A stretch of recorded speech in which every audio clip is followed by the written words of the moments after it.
নমস্কার বন্ধুরা, আলপনাস কুকিং স্টাইলে আপনাদের সবাইকে স্বাগত। আজকে নিয়ে এসেছি খুব সহজ একটা ব্রেকফাস্ট রেসিপি, যেটা কিনা 5 মিনিটেই আপনারা বানিয়ে নিতে পারবেন। এই রেসিপিটা আমি ব্রেড দিয়ে বানিয়েছি। আপনারা ব্রেড দিয়ে bread pakora, bread toast, sandwich বিভিন্ন রকমের আইটেম বানিয়ে খেয়ে থাকেন। একবার এই রেসিপিটা ট্রাই করবেন, আশা করি আপনাদের ভালো লাগবে। রেসিপি শুরু করছি, সঙ্গে থেকে দেখে নেবেন। এখানে আমি একটা ছোট সাইজের ব্রেড নিয়েছি, 6 পিস ব্রেড আছে। এই ব্রেডগুলোকে চাকু দিয়ে কেটে নেব।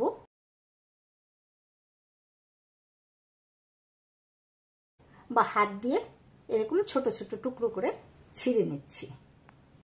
এগুলো নিজেদের সুবিধা মতন আপনারা চাকু দিয়েও কেটে নিতে পারেন।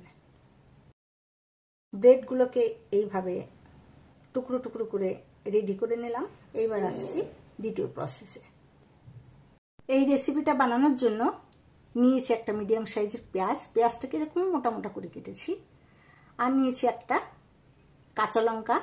কাঁচা লঙ্কাটাকেও এইভাবে কুচিয়ে কেটেছি। আর নিয়েছি অল্প কিছুটা কারি পাতা, এটাকেও কেটে নিয়েছি।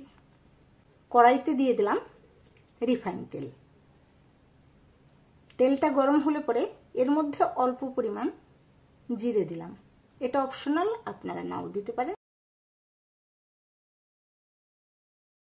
জিরেটা ফুটে যাবার পরে এর মধ্যে প্রথমে কারি পাতাটা দিয়ে দিলাম। পেঁয়াজ আর কাঁচা লঙ্কাটা দিয়ে দিলাম। এখন এটাকে ভেজে নেব। পেঁয়াজটা তাড়াতাড়ি ভাজার জন্য আমি এখানে এইটুকু পরিমাণ লবণ দিলাম। পেঁয়াজটা খুব বেশি ভাজার দরকার নেই, একটু লালচে কালার হলেই হবে। এর মধ্যে এখন দিয়ে দিলাম 2 চামচ টমেটো সস।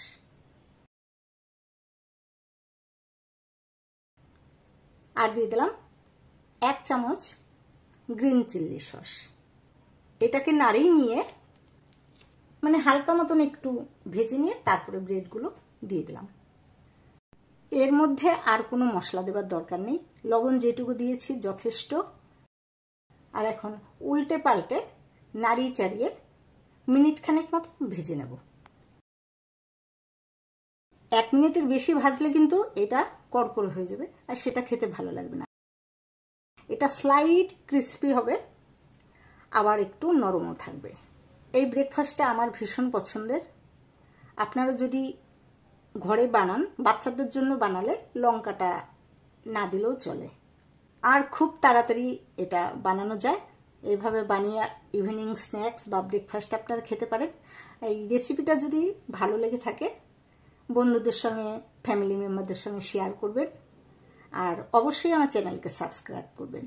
পাশের বেল বাটনটি ট্যাপ করবেন, তাহলে আমি ভিডিও দিলেই আপনাদের কাছে নোটিফিকেশন পৌঁছে যাবে। ভালো থাকবেন সবাই, আবার আসবো অন্য কোনো নতুন রেসিপি নিয়ে। বাই।